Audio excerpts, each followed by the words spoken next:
She's in her freshman term. Congresswoman Jahana Hayes represents the 5th Congressional District in Connecticut. She sits on the Education, Labor, and Agriculture committees.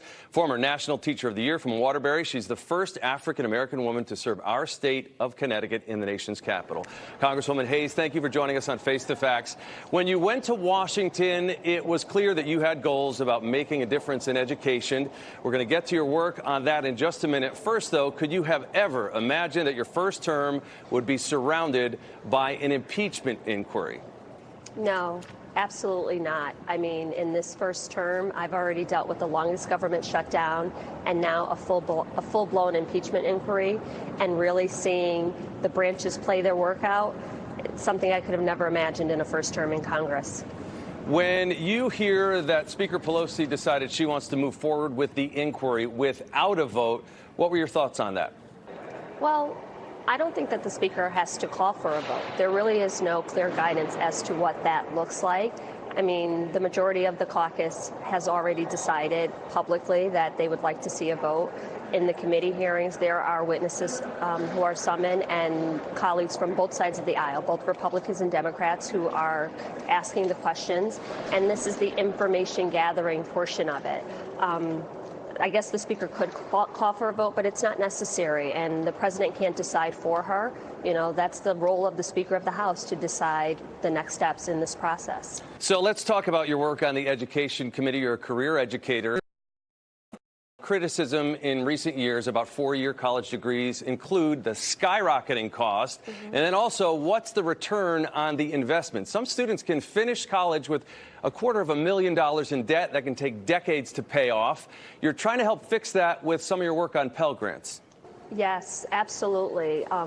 I introduced an amendment about Pell Grants, the Pell Grant Restoration Act, which would restore access to Pell Grants from defrauded schools. But I think even larger than that, we are about to unveil the College Affordability Act, which is a landmark piece of legislation. It's the reauthorization of the Higher Education Act.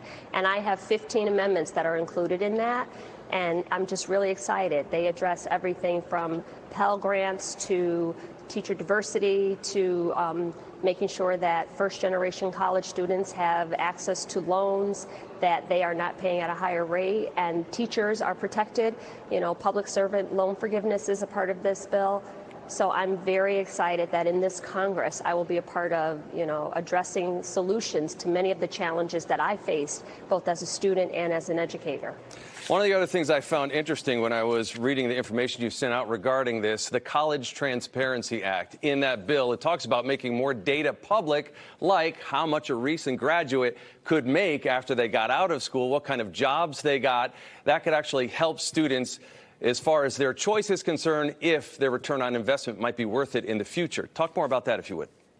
That is so important. As you can imagine, as a high school teacher, I saw so many students enrolling into programs and getting degrees. And when I said, well, what kind of job are you hoping to get with this degree? They really didn't even have an answer. So you found students getting mounting debt, getting degrees that really there was no job market for it.